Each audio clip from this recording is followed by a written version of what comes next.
एका आईने लग्नाला नकार दिला म्हणून तिच्या प्रियकराने तिच्या चिमुकल्याचा गळा आवळून जीव घेतला.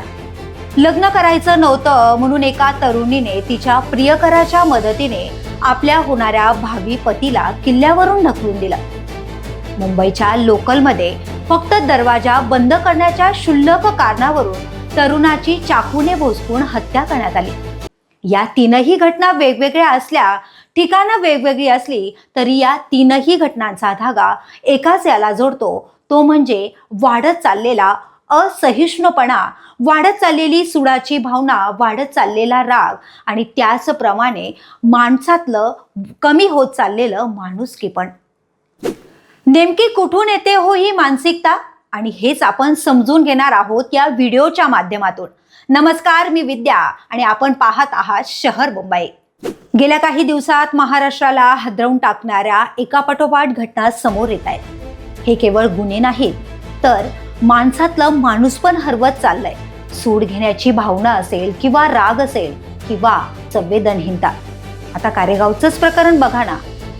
वारंवार लग्नाचा दबाव येत होता आणि महिलेने प्रियकराला आपल्या चिमुकल्याचा भविष्याचा विचार करत नकार दिला.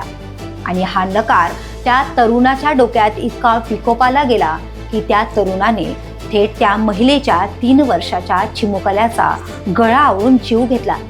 यात त्या चिमुकल्याचा काय दोष होता हो, हा प्रश्न देखील अनुत्तरितच आहे. प्रेम, जे प्रेम कधी कधी आयुष्य घडवतं, तेच प्रेम कधी कधी आयुष्य संपवताना देखील दिसतं. पुण्यातील एक अशीच धक्कादायक घटना समोर आली आहे. लग्न करायचं नव्हतं, लग्न बंधनात अडकायचं नव्हतं, तर एका तरुणीने आपल्या प्रियकराच्या मदतीने आपल्या होणाऱ्या भावी पतीला किल्ल्यावरून ढकलून दिलं. ज्याच्यासोबत संसाराची स्वप्न रंगवली, त्याचाच जीव घेण्याची क्रूरता अखेर कुठून येते हो, हा प्रश्न देखील अनुत्तरितच आहे ना. मुंबईची लाईफलाईन, आणि या लाईफलाईन मध्येच एका फर्स्ट क्लासच्या डब्यात दरवाजा बंद कर या क्षुल्लक कारणावरून एका तरुणाने थेट दुसऱ्या तरुण अर्थात 22 वर्षीय तरुणाचा चाकू भोसकून जीव घेतला. अखेर कुठे संपतो हा संयम?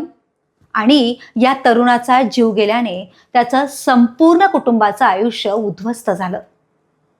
हा संयम संपत चाललाय, माणसातील माणूसपण संपत चाललाय. प्रश्न कायम आहेत आणि प्रश्नांची उत्तरं अजून देखील अनुत्तरित आहेत. प्रश्न फक्त वाढत्या गुन्हेगारीचा नाही, प्रश्न आहे समाजाच्या मानसिकतेचा. कुठेतरी संयम संपत चाललाय का, किंवा माणूसच त्याच्या भावनांचा कैदी होत चाललाय का? कारेगावमधील चिमुकल्याचा घेतला गेलेला जीव, लोहगडावर भावी पतीची झालेली हत्या, त्याचप्रमाणे मुंबई लोकलमधील झालेला मर्डर, या तीनही घटना वेगवेगळ्या असल्या तरी त्याचं मूळ एकच आहे: राग, सूड आणि नकार पचवण्याची कमी होत चाललेली क्षमता. कारेगावचं प्रकरण असो, लोहगडावरील प्रकरण असो किंवा लोकलमधील झालेला मर्डर, या तीनही घटना वेगवेगळ्या असल्या तरी यामागची मानसिकता सारखीच आहे: नकार न पचवणं, भावनिक क्षणात टोकाचे निर्णय घेणं किंवा संवेदनहीनता संपणं. ही जी बाब आहे, ही कायदा सुव्यवस्थेची नाही, तर समाजातील मानसिक आरोग्य किंवा मानसिकता जी बदलत चाललेली आहे, हा एक मोठा गंभीर प्रश्न आहे. नमस्कार, मी आरती बनसोडे, सायकोलॉजिस्ट.